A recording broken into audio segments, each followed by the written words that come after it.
Hair care video ചെയ്യുമെന്ന് വെച്ചിട്ട് ഒരുപാട് മെസ്സേജസ് വരാറുണ്ട്. ചെയ്യാത്തതിൻ്റെ ഒരു റീസൺ എന്താണെന്ന് വെച്ച് കഴിഞ്ഞാൽ എനിക്ക് സിവിയർ ഹെയർ ഫോൾ ആയിരുന്നു.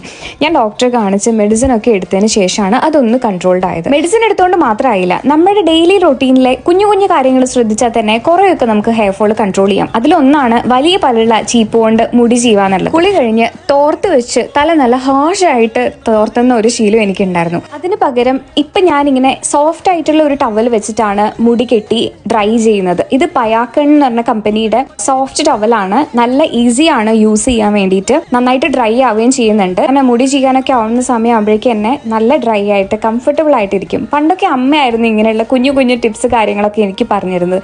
പക്ഷേ ഇപ്പോൾ ഞാൻ വളർന്നല്ലോ, ഞാനാണ് ഇപ്പോൾ ഇത്തരം കാര്യങ്ങളൊക്കെ അമ്മയ്ക്ക് പറഞ്ഞു കൊടുക്കുന്നത്. നമ്മളിങ്ങനെ ഉള്ള കുഞ്ഞു കുഞ്ഞു കാര്യങ്ങൾ ശ്രദ്ധിക്കുന്നതോടൊപ്പം ഫുഡിന്റെ ഇൻടേക്കും കൂടെ നന്നായിട്ട് ശ്രദ്ധിക്കണം കേട്ടോ. ബദാംസ് ഒക്കെ ഡെയിലി ഒരു 5-6 എണ്ണം കഴിക്കുക. ലോട്ട്സ് ഓഫ് വാട്ടർ എല്ലാ ദിവസവും കുടിക്കുക. ഇതൊക്കെ കൂടി ശ്രദ്ധിച്ചു കഴിഞ്ഞാൽ നമ്മുടെ ഹെയർ